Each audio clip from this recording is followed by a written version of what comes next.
Indian politics को समूची दुनिया में ही सबसे कॉम्प्लेक्स माना जाता रहा है, क्योंकि यहीं पर मल्टी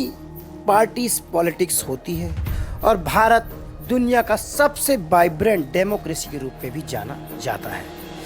दोस्तों, अगर हम इंडियन पॉलिटिक्स की बात करें तो नरेंद्र मोदी पिछले 2 पंचवर्षीय से भारी मतों से चुनाव जीतकर लोकसभा में काबिज हैं और वह भारत के सबसे पॉपुलर नेता के रूप में समूची दुनिया में ही उन्होंने अपनी पहचान बनाई है और इसीलिए भारत का विपक्ष अब धीरे धीरे एकजुट होता चला जा रहा है। तो आइए वीडियो के इस कड़ी में हम इंडियन पॉलिटिक्स का कुछ एनालिसिस कर लेते हैं और हाल ही में जो चल रही है विपक्षी दलों की एक बैठक जो कि बेंगलुरु में चल रही है, उसमें कितने दलों के नेता ने भाग लिया और आखिर अगर यह सब कुछ सही रहता है तो आने वाले दिनों में विपक्ष की एकता का स्वरूप हमें कैसा देखने को मिलेगा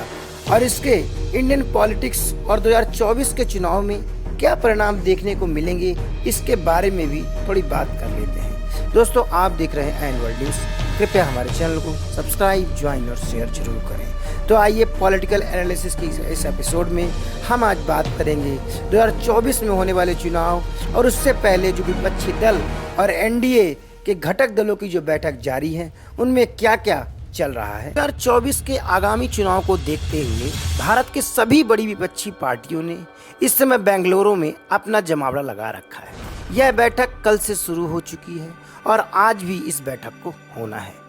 वहीं इसके साथ ही करीब विपक्षी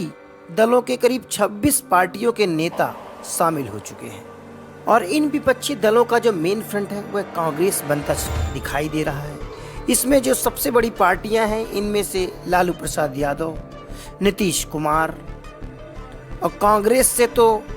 दिग्गज नेता सोनिया गांधी, राहुल गांधी, मल्लिकार्जुन खड़गे और दिल्ली के मुख्यमंत्री अरविंद केजरीवाल, ममता बनर्जी, अखिलेश यादव जैसे बड़े बड़े नेता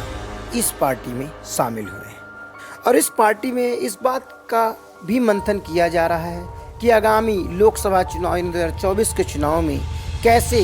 one candidate versus one candidate की रणनीति पर काम किया जाए, क्योंकि इस समय प्रधानमंत्री मोदी बहुत ही मजबूत स्थिति में हैं और वह 2 बार के प्रधानमंत्री रहे हैं और अभी भी उनकी पॉपुलैरिटी कहीं कम नहीं हुई है। इसके विपक्ष में कांग्रेस पार्टी ने जो भारत जोड़ो यात्रा का आयोजन किया, इससे राहुल गांधी का भी चेहरा और उनका कद बढ़ा है और उनकी विश्वसनीयता भी बढ़ रही है और इसी बात को ध्यान में रखते हुए सारे के सारे विपक्षी पार्टी कांग्रेस की तरफ आस लगाए देख रहे हैं और कांग्रेस मुख्य दल की तरह उभर कर सामने आ रहा है और इसी के चलते एनडीए की भी एक बैठक हो रही है जिसमें छोटे छोटे दलों को मिलाकर करीब 38 दल एनडीए की मीटिंग में पहुंचने वाले हैं। इसे एनडीए का शक्ति प्रदर्शन भी माना जा रहा है,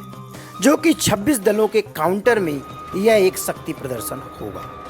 इससे पहले कि भाजपा के राष्ट्रीय अध्यक्ष जेपी नड्डा ने यह दावा किया है कि हमारे साथ करीब 38 सहयोगी दल हैं और इन दलों की बैठक यानी एनडीए की बैठक जल्द ही होने वाली है। वहीं नड्डा ने यह भी दावा किया है कि विपक्षी दल नेतृत्व विहीन है, उनके पास कोई नेतृत्व नहीं है, लेकिन हमारे पास प्रधानमंत्री मोदी जैसे वर्ल्ड लीडर हैं और एक विश्वसनीय नेता है जिन्होंने भारत की कमान 9 सालों से संभाल रखी और भारत प्रगति की ओर अग्रसर है।